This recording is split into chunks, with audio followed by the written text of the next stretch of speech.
ఉద్యోగం నుంచి స్వయం ఉపాధి వైపు జీతం కోసం కాకుండా తన కల కోసం చేసిన ప్రయాణం ఇది.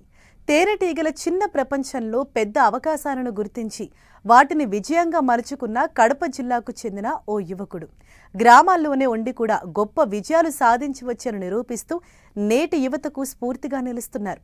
మరి తేనెటీగల పెంపకంలో ఆయన అనుభవం ఏంటో ఆయన ద్వారానే తెలుసుకుందాం.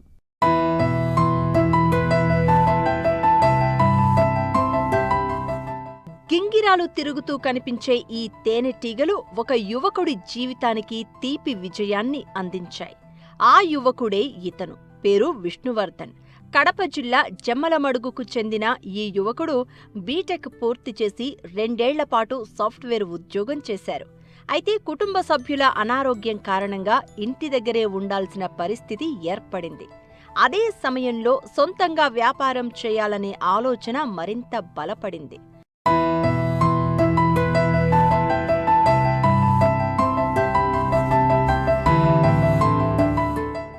తక్కువ పెట్టుబడితో మంచి ఆదాయం వచ్చే వ్యాపారం కోసం అన్వేషించిన విష్ణువర్ధన్ యూట్యూబ్ ద్వారా అనేక అవకాశాలను పరిశీలించారు.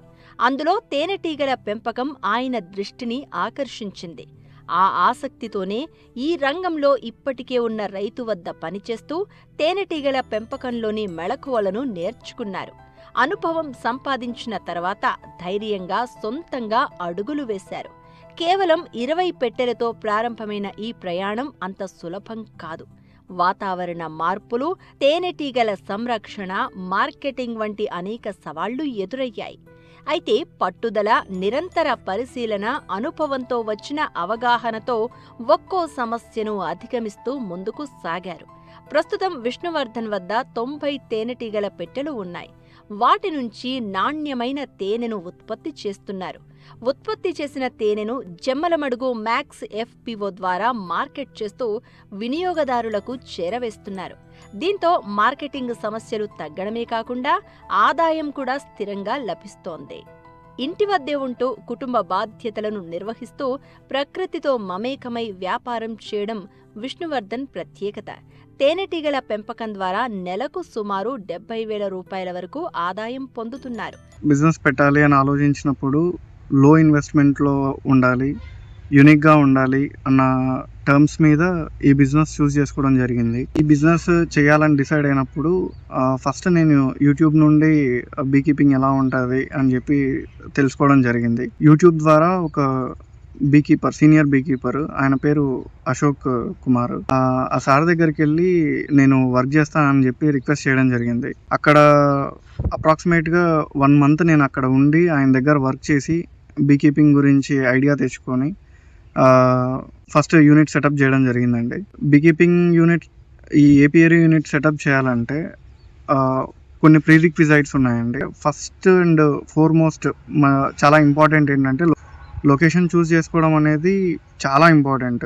ఎందుకనంటే మనం యూనిట్ పెట్టిన 500 మీటర్స్ పెస్టిసైడ్ స్ప్రే లేకుండా చూసుకోవాలి. రెండవది వాటర్ రిసోర్స్ అవైలబుల్గా ఉండాలి. ఎపిస్ మెలిఫెరా అంటారు వీటిని. ఈ బీస్ ఫోరేజింగ్ రేడియస్ వచ్చేసి 12 కిలోమీటర్స్ వరకు వెళ్ళి వాటికి కావాల్సిన పోలెన్, నెక్టర్ తీసుకొని మళ్ళీ బాక్సుల వరకు వస్తాయి. సో ఈ గ్యాప్లో వాటికి వాటర్ అవసరం అవుతుంది. సో వాటర్ రిసోర్సెస్ దగ్గరగా ఉండేలాగా చూసుకోవాలి. ఇయర్ మొత్తం ఫ్లవరింగ్ ఉండేలాగా చూసుకోవాలి. ఎందుకంటే ఇయర్ మొత్తం మనకి హనీ ప్రొడక్షన్ ఉండాలంటే డెఫినెట్గా కంటిన్యూస్ ఫ్లవరింగ్ అనేది చాలా ఇంపార్టెంట్. సో ఇవన్నీ ఉంటే బీకీపింగ్ యూనిట్ పెట్టడానికి ఆ లొకేషన్ చాలా అనువైనది. వన్స్ అక్కడ బాక్సెస్ మనం సెటప్ చేసిన తర్వాత మనం రెగ్యులర్గా మానిటర్ చేయడం అనేది ఉండాలి. ఎందుకంటే అవి రోజు హనీ తెచ్చి పెట్టిన తర్వాత అవి ఎంత హనీ ఫిల్ చేశాయి, హనీ రైపన్ అయిందా లేదా, హనీ క్యాపింగ్ చేసాయా లేదా, ఇలాంటి పారామీటర్స్ అన్నీ మనము మానిటర్ చేయాల్సి ఉంటుంది. ఇవన్నీ మానిటర్ చేసుకొని మనం ప్రాపర్గా హనీ ప్రాపర్ టైం చూసుకొని హనీ ఎక్స్ట్రాక్షన్ చేయడం అనేది జరగాలి. హనీ ఎక్స్ట్రాక్షన్ చేసిన తర్వాత హనీలో మాయిశ్చర్ కంటెంట్ అనేది ఉంటుంది. ఆ మాయిశ్చర్ కంటెంట్ని న్యాచురల్గా ఎవాపరేట్ చేయాలి. చాలామంది ఆర్టిఫిషియల్గా మాయిశ్చర్ని ఎవాపరేట్ చేస్తారు. అలా చేయడం వల్ల హనీ టేస్ట్, టెక్స్చర్ దెబ్బతినే ప్రమాదం ఉంది. సో ఇలాంటి జాగ్రత్తలు తీసుకొని ప్యాకింగ్ చేయాల్సి ఉంటుంది. మా ప్రైమ్ మార్కెటింగ్ సోర్స్ వచ్చేసి జమ్మలమడుగు ఫార్మర్స్ మ్యాక్స్ లిమిటెడ్ అని చెప్పి FPO ఉంది. మార్కెటింగ్ మొత్తం ఈ FPO ద్వారానే జరుగుతుంది. స్టార్టింగ్ స్టేజెస్లో మేము హనీ మార్కెట్ చేయడానికి కొంచెం ఇబ్బంది పడ్డా కూడా లాంగ్ టైంలో మా మీద నమ్మకంతో మా సేల్స్ కూడా చాలా పెరిగాయి. ఇప్పుడు ఫస్ట్ నేను 20 బాక్సెస్తో స్టార్ట్ చేశాను. అప్పుడు హనీ ప్రొడక్షన్ లిమిటెడ్గానే ఉన్నది. తర్వాత హనీ డిమాండ్ని బట్టి 90 బాక్సెస్ వరకు పెంచాము. ఈ బిజినెస్ అనేది చాలా ఒక రకంగా రిస్కీ బిజినెస్ అండి. ఎందుకంటే హనీ బీస్ అనేవి చాలా సెన్సిటివ్. వాటిని మేనేజ్ చేయడం, వాటికి న్యాచురల్ ఎనిమీస్ చాలా ఎక్కువ హనీ బీస్కి. హనీ చీమలు అయితే కానీ, ఏషియన్ గ్రీన్ బీ ఈటర్ అనే పక్షులు ఉన్నాయి, ఆ పక్షులు అయితేనేమి, లేదంటే పెస్టిసైడ్స్ అయితేనేమి, ఇలా చాలా న్యాచురల్ ఎనిమీస్ అయితే చాలా ఉన్నాయి. వీటి నుండి కాపాడుకోవడం చాలా రిస్క్ ప్రాసెస్. వీటి నుండి ఈగల్ని ప్రొటెక్ట్ చేసుకుంటే హనీ బీ కీపింగ్ అనేది కొంచెం సస్టైన్ అయ్యే ఛాన్స్ అయితే ఉంది. సో ఇన్కమ్ జనరేషన్ అనేది చాలా బాగుంటుందండి బిజినెస్లో. ప్రజెంట్ మేమైతే హనీ 365 బ్రాండింగ్తో కిలో 600 చొప్పున అమ్ముతున్నాము. యావరేజ్ సేల్స్ మాకి 100 నుంచి 150 కిలోస్ అయితే పర్ మంత్ వెళ్తూ ఉంది. మా ఫ్యూచర్ వ్యూ ఏంటంటే, ఇప్పటి వరకు ఏవైతే మేము రిస్క్లన్నీ ఐడెంటిఫై చేసామో అవి ఒక్కొక్కటి సాల్వ్ చేసి డిస్ట్రిక్ట్లో మోడల్ ఏపీఆర్గా నిలబెట్టాలన్నదే మా ఇంటెన్షన్ అండి.